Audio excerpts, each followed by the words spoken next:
Croeso cynnes iawn. A very warm welcome to St Daniel's Cathedral and this Margaret Thrall Memorial Lecture this evening. It's a great privilege this evening for me to welcome Dr. James Roberts, who many of us know from our study sessions on Zoom throughout Lent.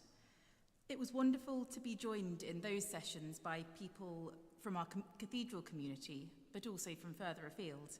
And I hope that many of those people will be joining us this evening via the live stream. So a warm welcome to you too. It's wonderful to have James here in person this evening to speak to us about such an important and topical subject.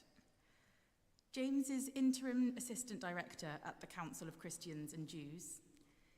He studied at the University of St Andrews and then for his DPhil at the University of Oxford. I have personal experience of this when I came downstairs in my college one morning, ran round a corner and bumped into Bishop Rowan Williams, who was there for James's Viva. James wrote his DPhil thesis on the theological writings of the Orthodox monastic and righteous among the nations, Mother Maria of Paris, who I believe we're going to hear more about this evening. So I won't take up any more of our time, and I'll hand over now to Dr. James Roberts.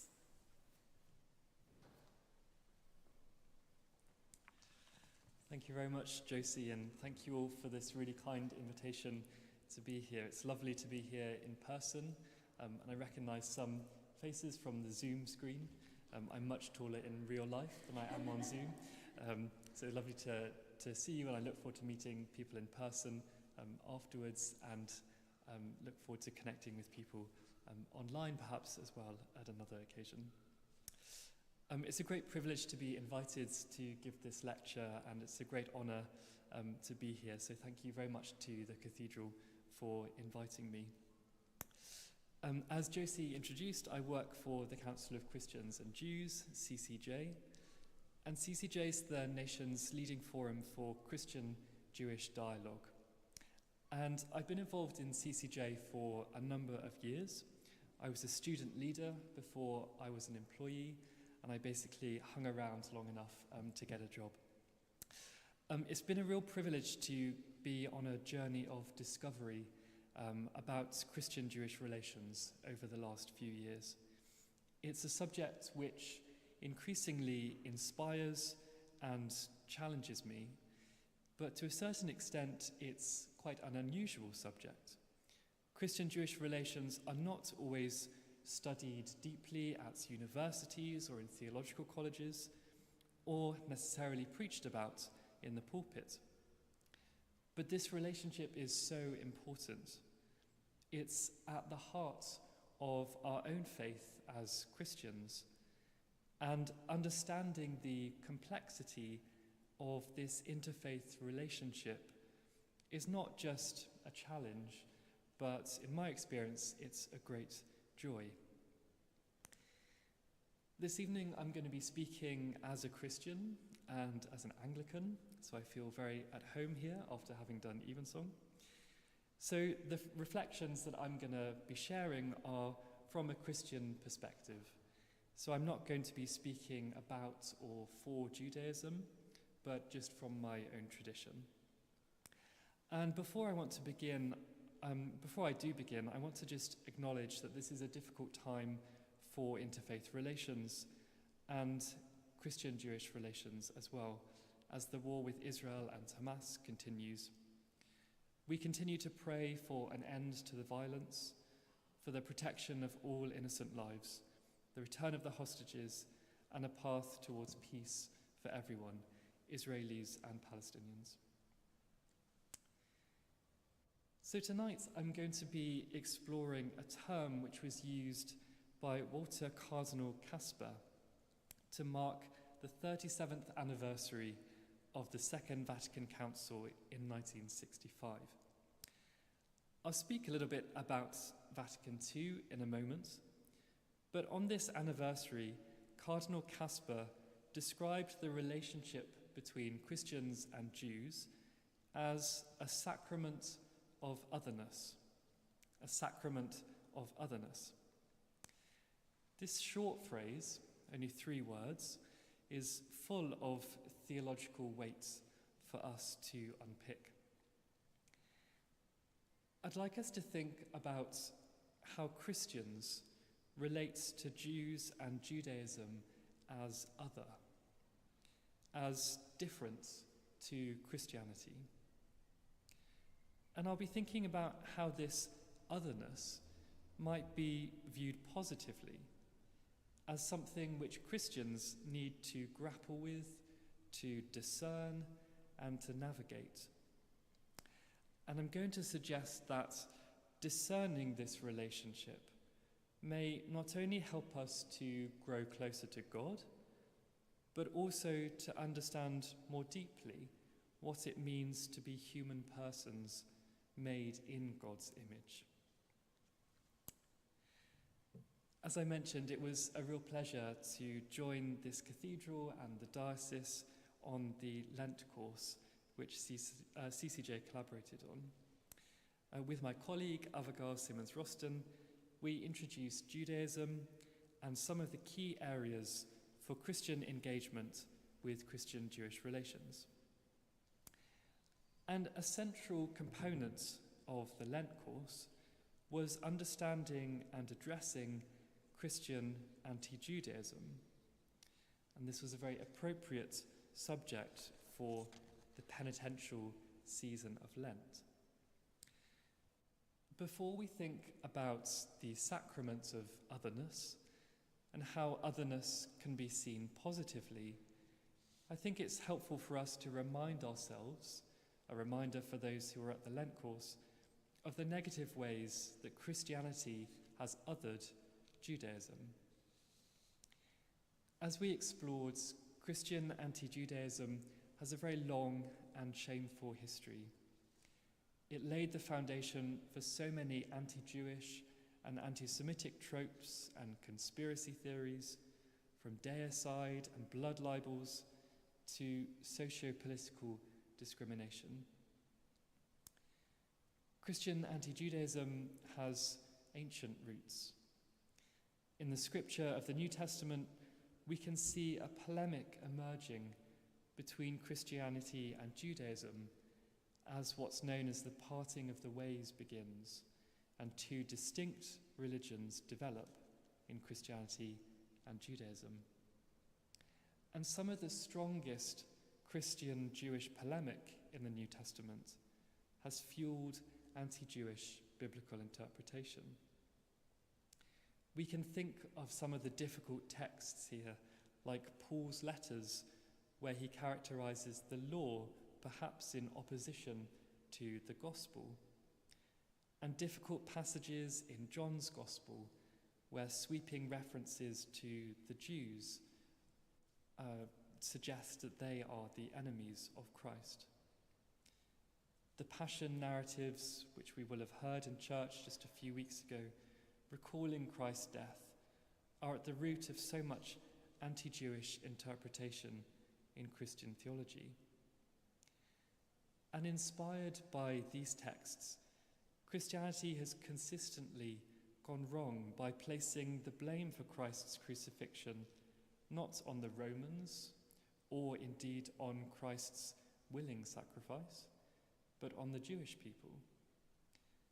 And so Jewish people have been branded by Christians throughout history as Christ killers, and this is a trope which can still be recognized today in contemporary anti-Semitic libels. In our Lent course, we looked at some passages from the patristic period where, in the writings of the Church Fathers, we see this cry of deicide being hurled at the Jewish people. We looked at Melito of Sardis, who refers to Christ's crucifixion as a strange crime, a denial and dishonoring of Christ by the Jewish people. But Melito of Sardis is not alone in this type of rhetoric. Anti-Jewish literature, known as Adversus Judaeus, was a widespread genre in the patristic period, where Christian theologians would write against Judaism in a polemical style. We also looked at John Chrysostom, who supported the belief that it was the Jews who were responsible for the death of Christ. He even wrote that the destruction of Jerusalem by the Romans was as a consequence of the Jewish rejection of Christ. So that means that any misfortune or harm which fell upon Jewish people, according to Chrysostom, was as a result of their rejection of Jesus. And we saw how this theme is picked up in the writings of St. Augustine, through to Luther, and across theological reflection into the modern period. And at the heart of this Christian anti-Judaism is the idea of supersessionism, the understanding that Christianity has replaced Judaism in salvation history, that the Church has inherited the title of the people of God, leaving contemporary Judaism in its wake, void of any value or worth. But as we explored in our course, the Holocaust was a wake-up call for addressing this history. The murder of 6 million Jews in Europe at the hands of many who were baptized Christians prompted churches to radically rethink the relationship between Christianity and Judaism, which they had promoted for centuries. In the context of the Second World War and the Holocaust, this negative relationship between Christianity and Judaism was slowly beginning to be addressed, and reflection on how Christianity had othered Judaism began. In 1942, the Council of Christians and Jews was formed in the UK by the then Archbishop of Canterbury and the Chief Rabbi. And the idea was to foster positive relations between the two communities, and also to support Jewish refugees who were coming to the UK from Europe. The International Council of Christians and Jews was formed not long afterwards, and the 10 points of Seelisberg were drafted. We looked at these in the Lent course as well, and noted how they outline 10 key ways that Christianity needs to reassess its anti-Judaism and build a more positive vision of Jews and Judaism. For the Roman Catholic Church, and for Christian attitudes towards Judaism more broadly, Vatican II, around 20 years later, was a real watershed moment in this history, with the publication of a very short text called Nostra Aetate, which means in our time. And this document marked out, in many ways for the first time, a positive way forward for Christians to think about Judaism. And it places this in the context of Christianity's relationship to other religions.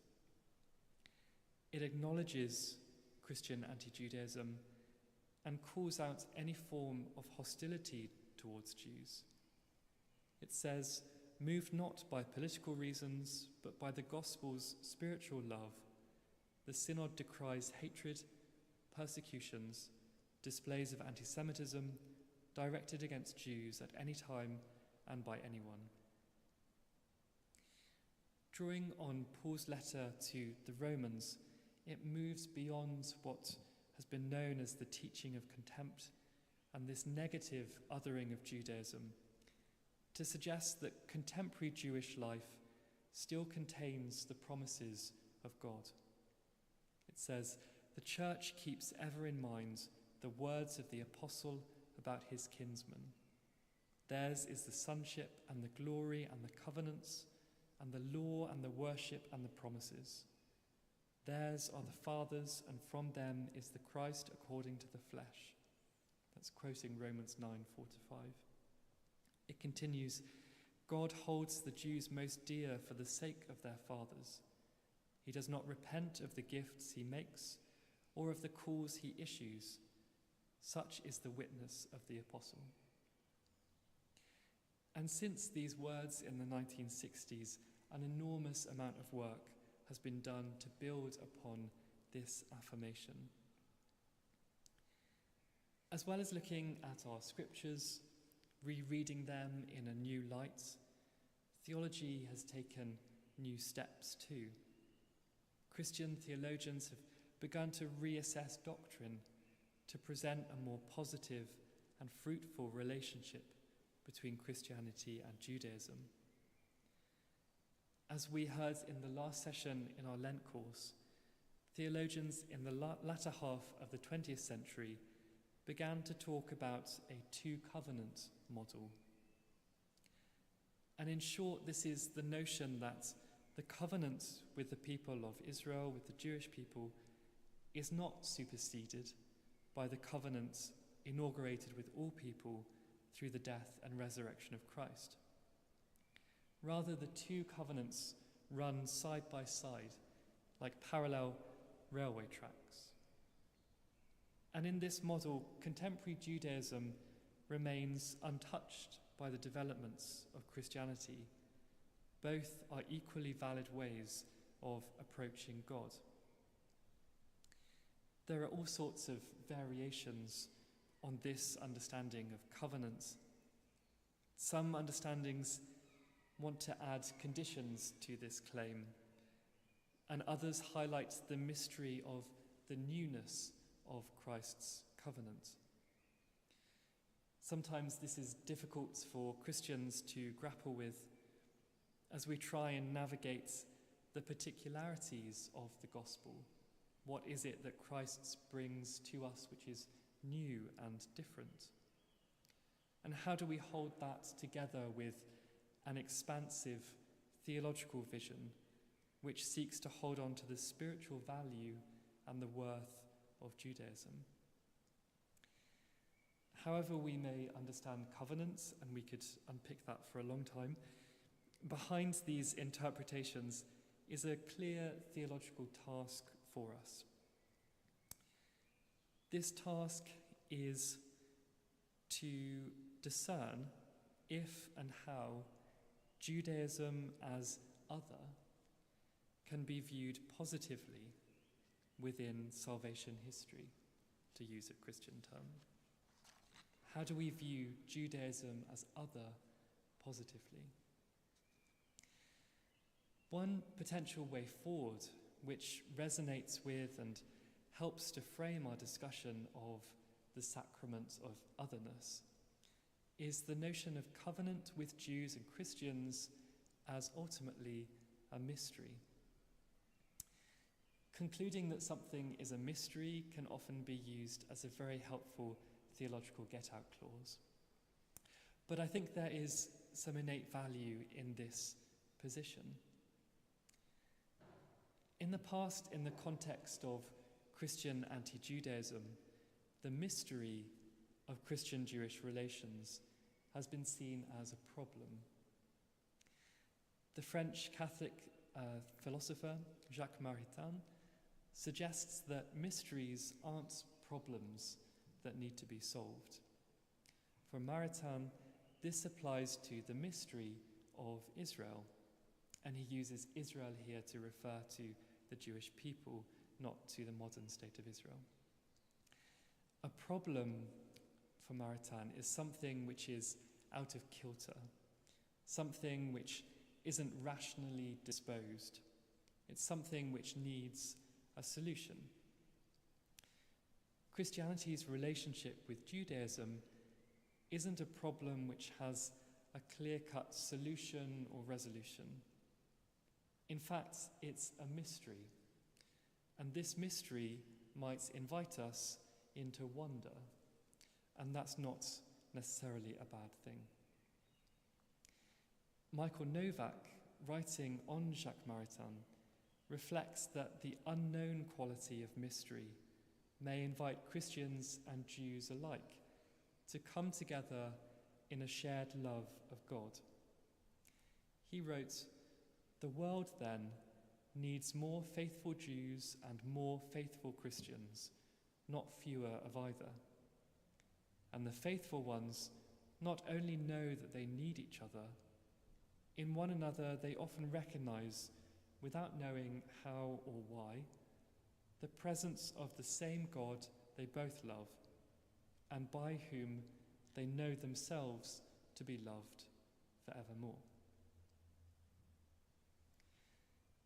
By acknowledging the mystery and wanting to hold on to the validity and value of contemporary Judaism, Christianity is actually still recognizing an other. It's recognizing another way of living and being in relationship with God, which is different to the Christian path.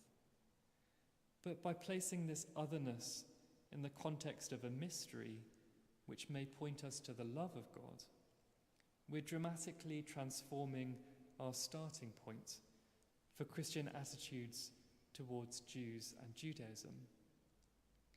So this is in really sharp distinction to the othering of Judaism, which Christianity has perpetuated throughout history, often to the harm of Jewish people. And it presents a more positive way forward. So in light of affirming the sense of mystery, we can reflect more on the phrase, the sacrament of otherness. And the Anglican document, God's Unfailing Word, expands the vision of the notion of the sacrament of otherness. The document, I think, quite helpfully notes that not all Christians, including some Anglicans, may be comfortable with using the word sacrament in this context, because sacraments are something very particular for us. But what it suggests by sacramental, with a little s, is something which is a divinely established sign that reliably conveys to Christian believers the grace and life of God. So to speak of Christians' relationship with Jewish people as sacramental may mean that encounter with them is, I quote, a source of blessing, a way of being called back to holiness, a point of connection with the promises of God, end quote. It's a sign about how God conveys grace and life onto the world.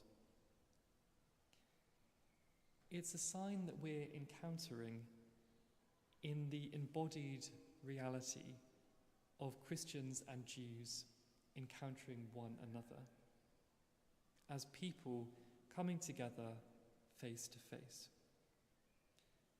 And God's unfailing word unpicks the implications of this. It says, encounter with the contemporary reality of the faithfulness of Jewish people, in readiness to learn by attentive listening and to be surprised by what is received, can be confidently relied on to be a means of God's grace to us and an occasion for the renewal of our own faith as we experience in such meeting the intertwining of both our kinship and our divergence. This is an important note. Christians encountering Jews and Judaism not only commune with similarity, what God's unfailing word calls kinship, but also difference. And there's a duality here for Christians. It goes on to say, Jewish people, by the continuity and vitality of their existence, defy all attempts to reduce them to mere bearers of Christian meaning, to accommodate them comfortably within a Christian universe of discourse. Yet neither can they be left outside it. The family relationship remains. So when Christians and Jews encounter one another, we're confronted with both a sense of kinship, but also with difference. We're confronted with our similarities as well as how we differ. So what impact does a sacramental sense of encounter between Christians and Jews have on the way Christians engage with Jewish friends and neighbours? And what does this mean for how we enter into dialogue and how we discern our similarities and our differences. The Russian Orthodox theologian, Mother Maria Skoptsova, also known as Mother Maria of Paris, is someone who reflected deeply on the relationship between human persons. Her thought, I think, resonates with how we might identify a sacramental sense of kinship between Christians and Jews. Mother Maria is a really eccentric figure in 20th century theology. She was born in 1891 into an aristocratic family in Riga, now Latvia, which was then in Russia. She grew up to be a poet, a revolutionary, a politician. She became Russia's first female mayor. She was married twice and had 3 children. But then, during the Russian Revolution of 1917, her and her family feared for her life and their lives because they were on the wrong side and the Bolsheviks were threatening them. So they emigrated, travelling around Europe and eventually settling in Paris, along with many other Russian emigres. In Paris, she took the unusual decision for someone with 3 children and this very colourful, aristocratic, intellectual background to become a nun. This didn't stop her chain smoking or drinking beer in Parisian cafes whilst wearing her monastic habit. So she was quite an unusual character. And she was also a theologian. She wrote lots of articles during her time in Paris. And at the heart of her theological outlook is a desire to maintain a wholeness between loving both God and the neighbour. This is something which sounds pretty simple, but she said actually in practice, this isn't always maintained. And it had a great impact on her understanding of monasticism.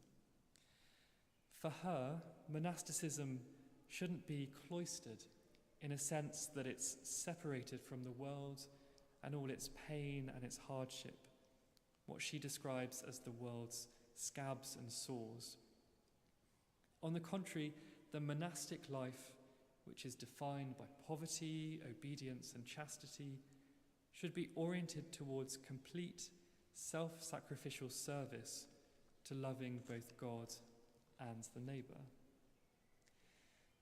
And she completely practiced what she preached.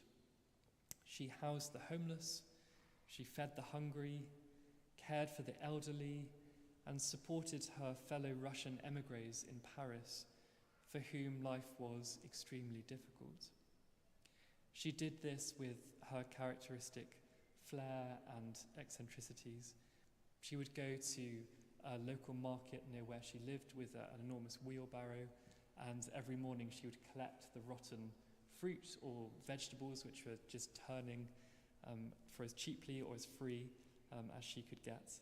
And they would see her coming because the smoke would precede her from her chain smoking. And then she would come back and cook this food every day for the homeless of Paris. But during the 1930s, Mother Maria's social action took on a new and particular character. As Nazi persecution of Jews spread throughout Europe, Mother Maria dedicated herself to serving her Jewish friends and neighbours. She sheltered families in her convent. She forged baptismal certificates so that Jewish people could pass as members of her parish undetected. And she even rescued Jewish children from detention. She did this by enlisting the help of refuse collectors who were going into the Velodrome d'Hiver, which was a stadium where Jewish people were being detained by the Nazis in Paris.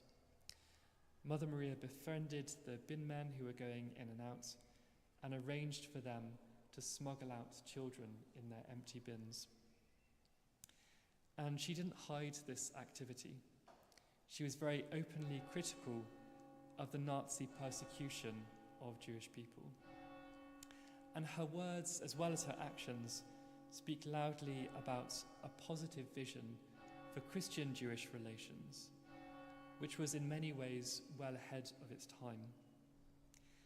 When interrogated by the Gestapo at her home, she was asked if there were any Jews hiding there. She pointed to an icon of the Holy Family, Mary, Joseph, and Jesus, and said, "What about these Jews?" Similarly, she published a poem during this time which reflects on the Star of David. It was published in protest at the Nazi order for all Jews to wear a yellow star. In the poem, she draws attention to the positive nature of Jewish election. And I'll read a little bit to you. Two triangles, a star. The shield of King David, our forefather. This is election, not offence. The great path and not an evil.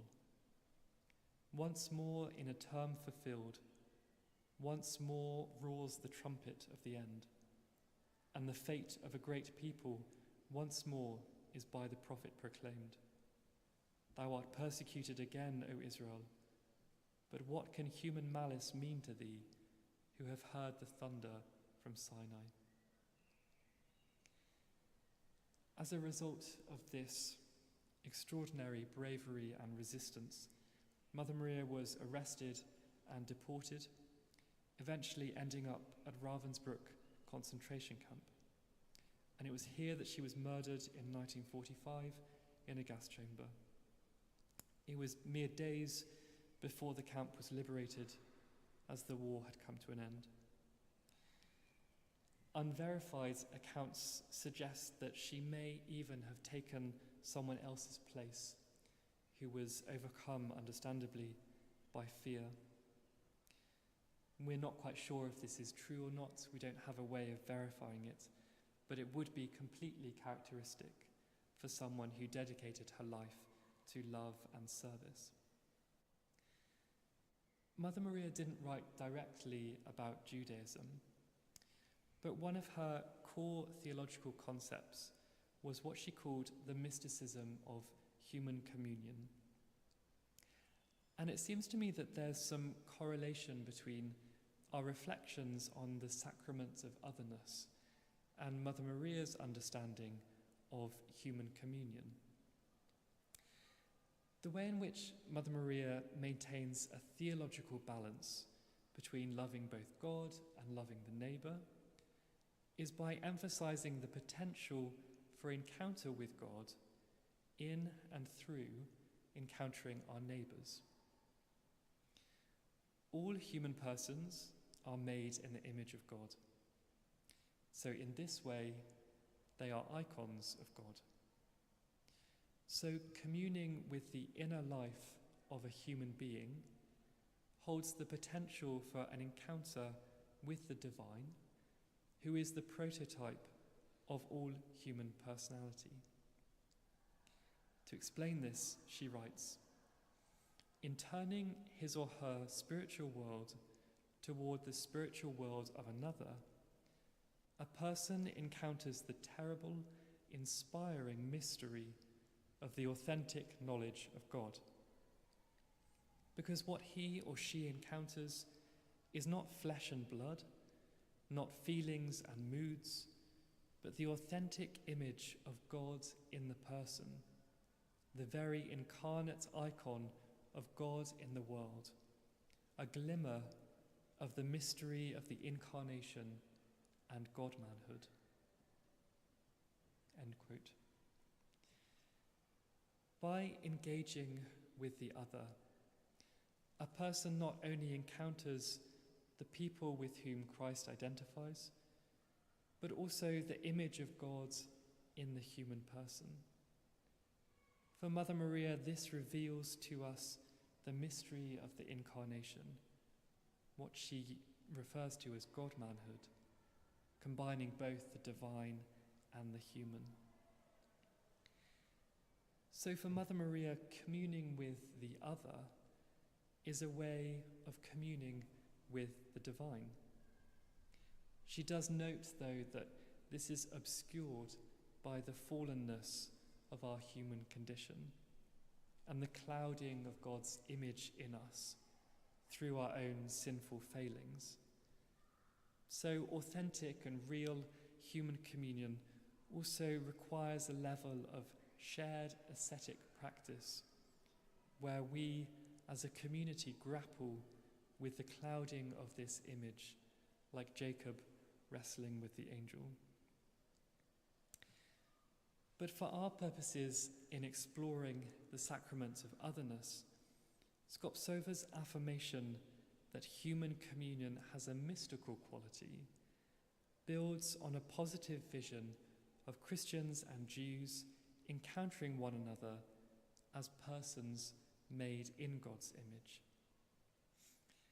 Mother Maria doesn't draw on the particularities of Christian-Jewish communion.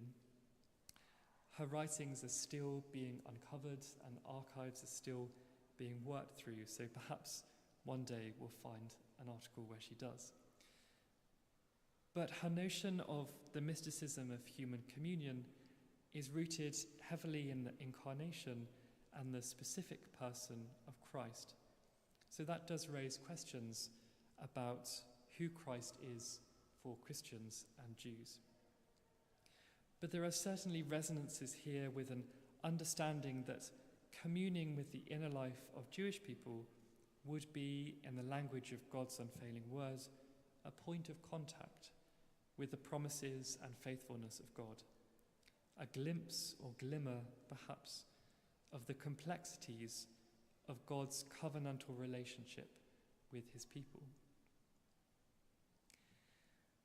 One of the most famous people who also explored what it means to be human was the Jewish thinker Martin Buber. He's renowned for his work, I and Thou, which many of you may have come across. I think some of his reflections may help us to think a little bit more about this sacrament of otherness. Written in 1923, around the same time that Mother Maria was emigrating to Paris, I and Thou explores what it means for persons to be in relationship to others. And for Buber, there are three key words here: I, Thou, and it.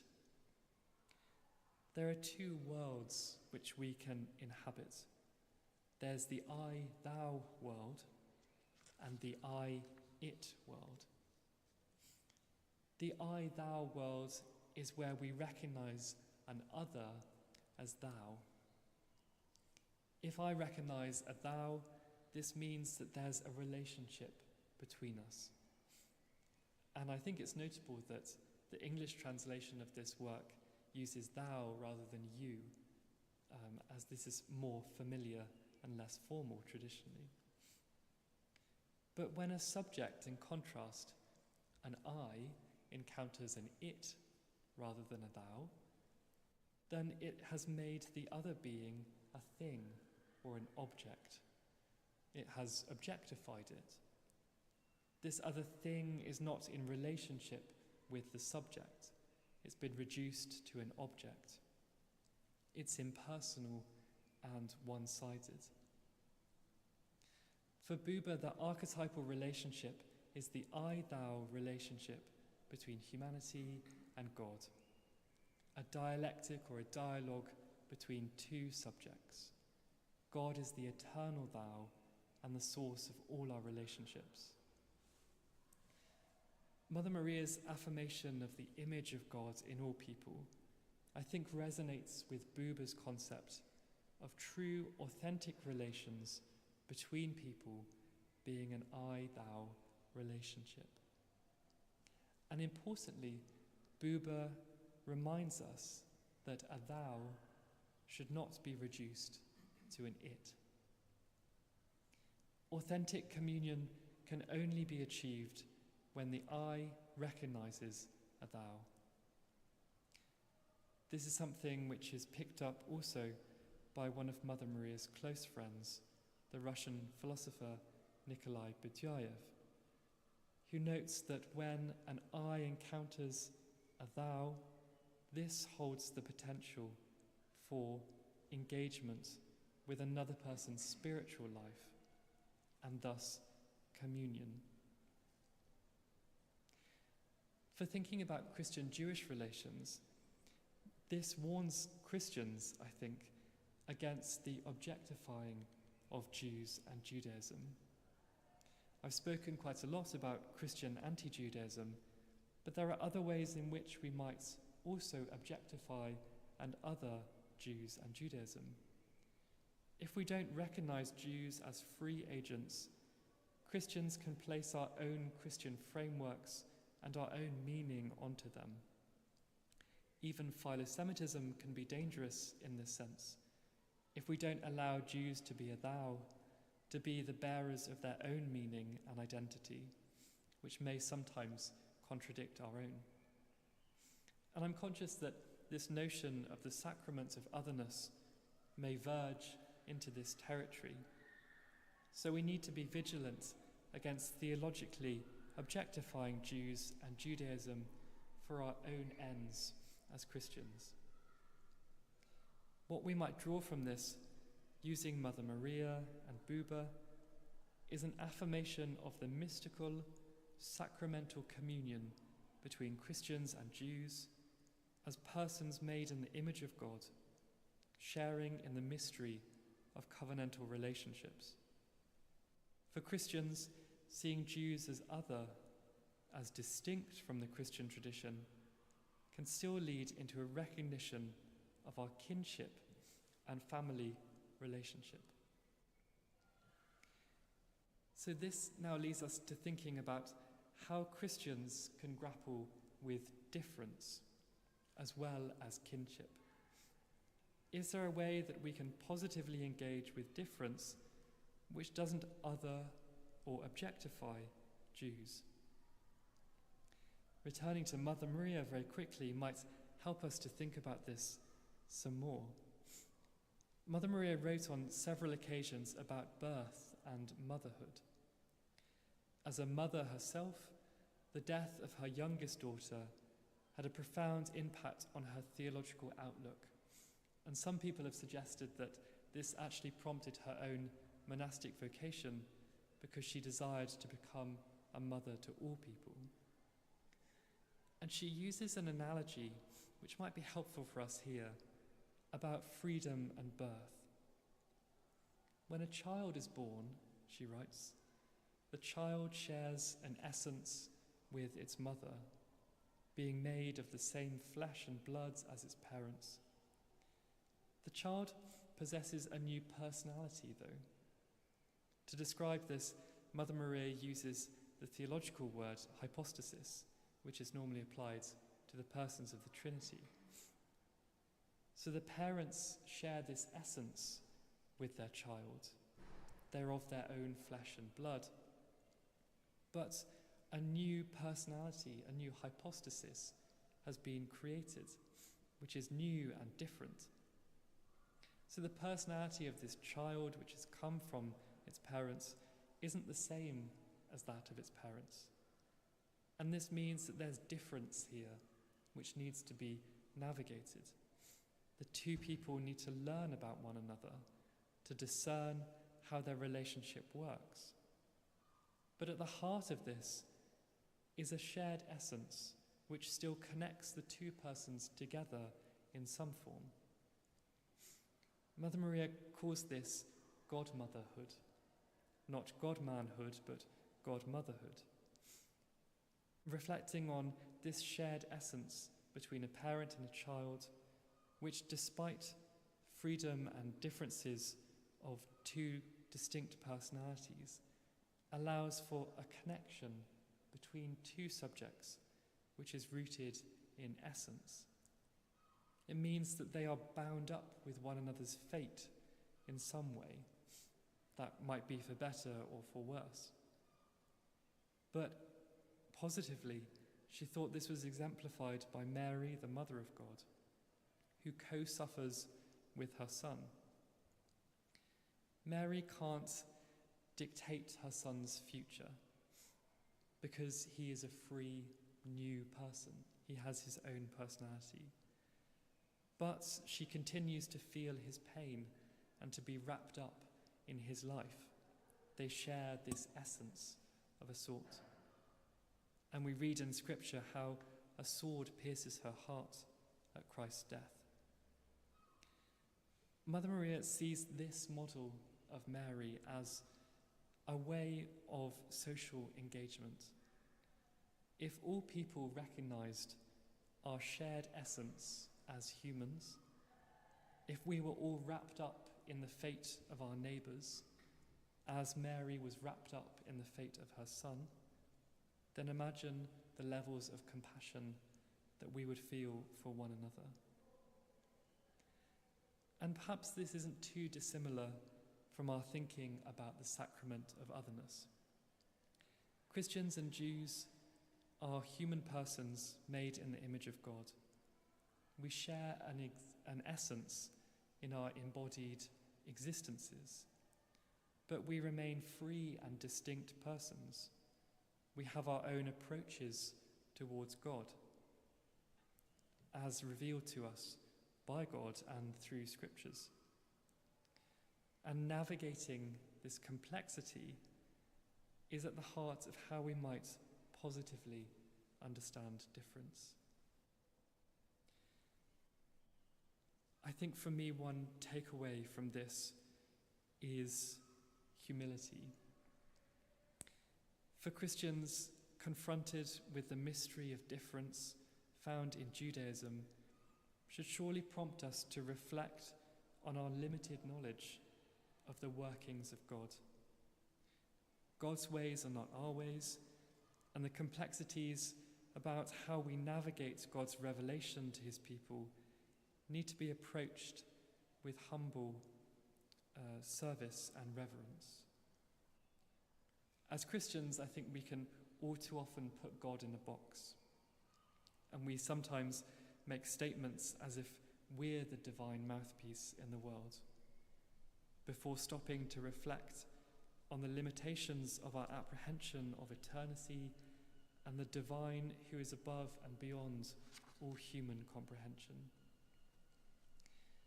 Coming face to face with the differences found in the Jewish approach to God perhaps reminds us to be humble before God's revelation. And this isn't an abstract humility, but it's one which is rooted in a scriptural assurance that God's promises remain forever. And there's beauty in this, perhaps, in recognizing that our dependence is on God to reveal the fullness of divine love. Returning to Maritanne's understanding of mystery, this humility might also inspire us into wonder, the unfathomable depths of God's love for his creation, and the manifold ways in which this is communicated to us, invites us into wonder and awe. It might also inspire us to hope as well. The eschatological dimension of the Christian faith gives us hope that one day everything will be revealed to us.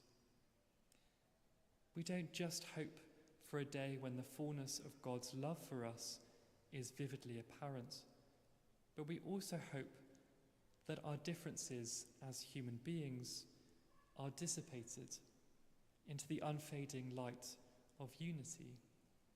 We hope for a day when there's no longer any form of difference between persons which prevents us from truly loving one another in perfect communion. Scholars of Christian-Jewish relations, such as Rosemary Radford-Ruther, have pointed out that Christians can all too quickly forget that there is still more to come. We're all too often concluding that everything has been completed in the person and work of Christ. But we still wait and long for the coming and return of Christ, for the kingdom of God, and this ultimate hope.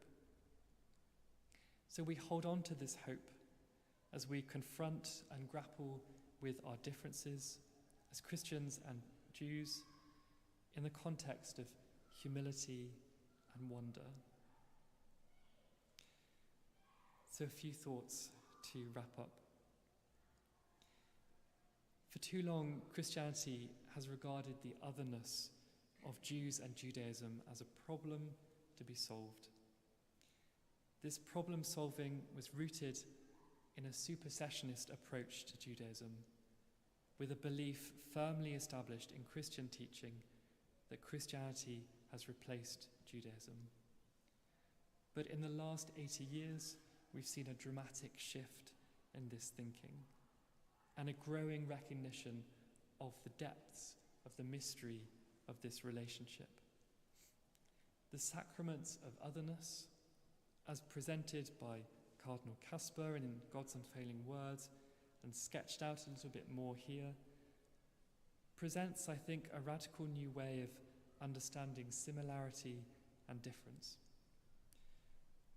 If we approach Christian-Jewish relations through the lens of theological anthropology, we're given the opportunity to explore what it means for Christians and Jews to encounter one another, not theoretically, but here and now as people in communion.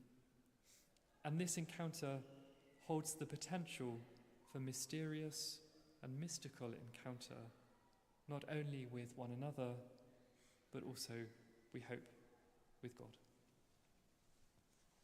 Thank you.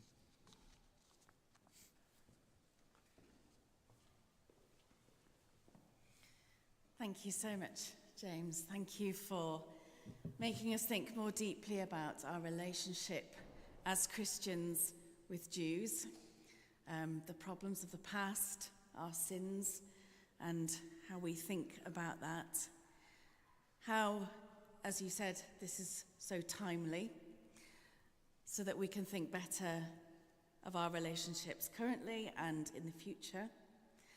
Thank you for making us think more deeply about loving God and loving neighbour and the difficulties of that, the complexities of it, and how maybe the sacrament of Otherness can help us to do that better too.